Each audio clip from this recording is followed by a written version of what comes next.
Hello, this is a Mighty Minute video, this time on the topic conspiracy theory versus loose coupling of the elites.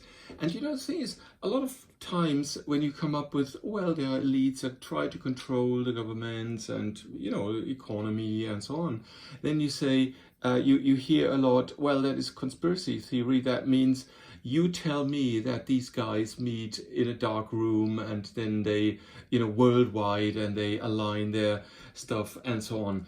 And they're exactly what we see at the moment with the corona crisis, what we see exactly what is happening, because it is not this, this kind of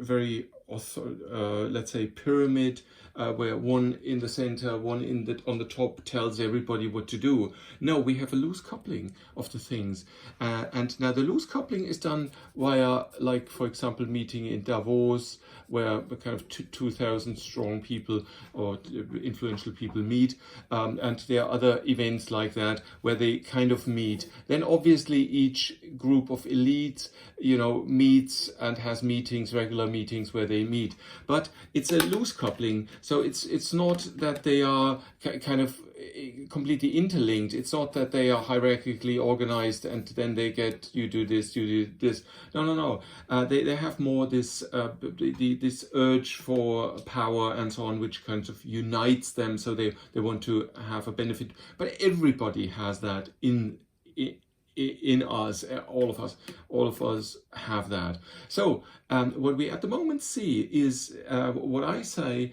is, when you look at Corona, I think they now discovered, we overdid it. So this is too much. This is too much, and that is why the WHO organization now says Corona is an influenza. It's just normal.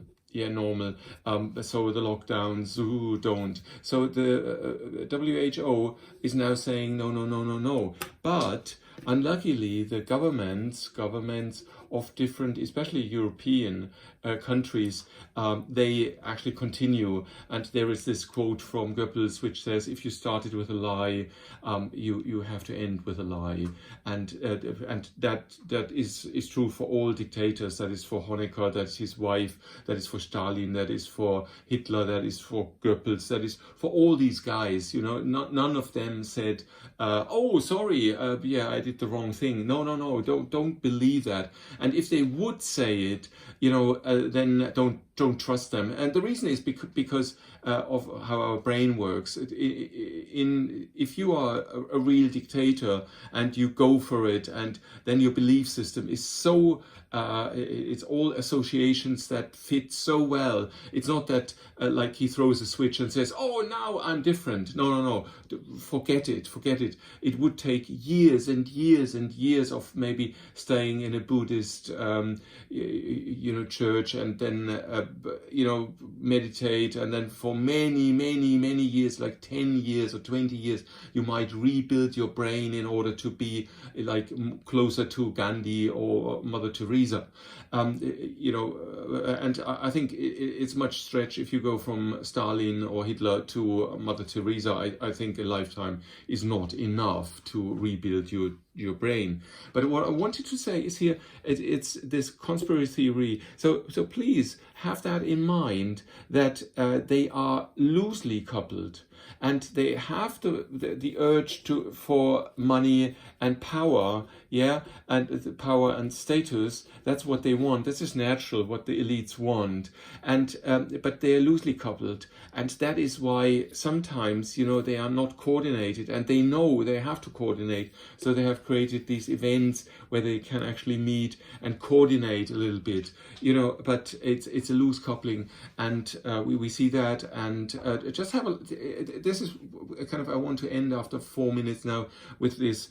Have a close look at when you see politicians, look at their face, how they look, because this is one of the things we as humans, within 1/20th of a second, we can sense all the muscles here in the brain, in the face, we see the eyes, we see everything. And please try to sense that. Try to ask yourself, how is he feeling? You have mirror neurons, so you can actually pick that up. Have a look and have an open-minded look. So don't think, as Bifik, it's exactly number one. That is how it is. No.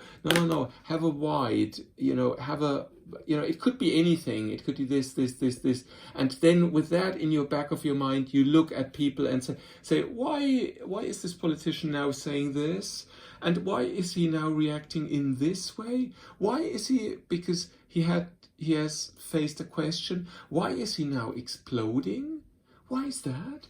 Oh, why is his face for a split second really, very angry, and then, he controls himself within a half a second. So what is going on in this brain? So try to look behind the curtain, try to look into their brains, and I think you'll discover a lot. Now, obviously, the elites usually don't see in public, so you usually see the helpers.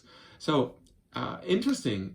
So have a look at it, and as I said, from you go from Stalin to Mother Teresa, and and I would say this is greater than, let's say, 40 years to rebuild your brain. And so now I think what it takes you to develop again this kind of, instead of saying, oh, he's a great guy and he's number one and he doesn't lie. No. To say, no, I have a more flexible brain. So it could be anything. So let's suppose he is this kind of person, and now watch him. And then suppose he is this kind of person, and then watch him. And then you might say, well, he's not this one. He might be this one. And you'll discover lots of things. But it doesn't take 40 years like the transformation from Stalin to Mother Teresa, but it might take several months of practice. So if you want to, if you like that, then go for it. And I'd love to hear some feedback on that. Thanks a lot for listening. Bye-bye.